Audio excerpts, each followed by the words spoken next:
Hello there, guys, gals, and non-binary pals. Atomic Tommy here. So, I've been using the new iPhone SE 2020 for about a week now. It's been an interesting experience. The phone is great. It's got great build quality. The cameras are great. But I'm sad to report that I am switching back to Android. What? Now, don't get me wrong. The SE 2020 is the best deal in tech right now. It may be the best deal in tech of the past couple years. Ooh, nobody gives a shit. What are the pros of the SE 2020?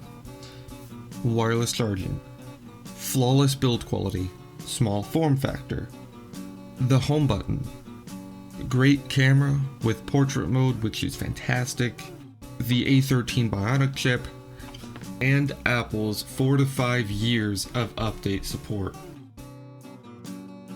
The iPhone SE 2020 is basically an affordable key into the Apple ecosystem, which is, let's be honest, Apple's main objective with this device.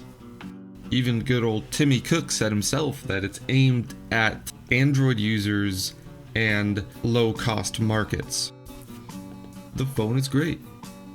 If you're an iOS user and you're using like a 6S, 7, 8, pick this thing up. If you're not quite ready to use a full screen phone with Face ID, then pick this one up. However, for me, the main con here is iOS. No matter how great the physical hardware of a device is, the software experience is really what matters here. iOS just isn't my jam. It's just, I don't vibe with it. That's not to say I never did. My first smartphone was an iPhone 4, which I do still have. However, around 2012, I upgraded to an Android phone, the LG G3, and that's when it happened. I fell for Android. The openness, the customizability of the Android operating system is awesome. It's awesome.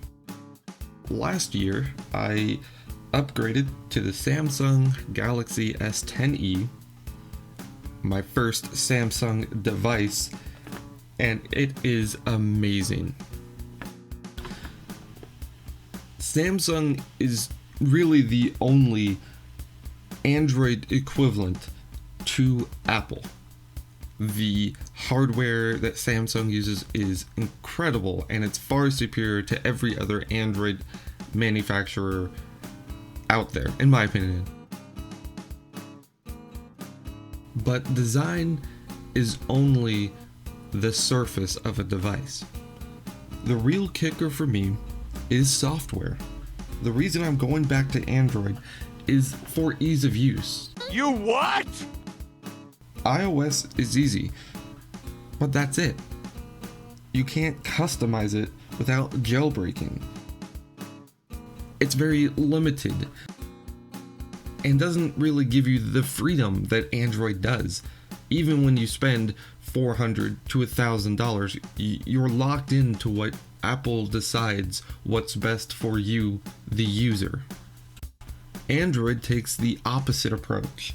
You can download any number of things, from iOS control centers to edge panels to custom gestures that launch apps, and even a custom launcher like this one that I use, Niagara, which completely changes the functionality and look of your device.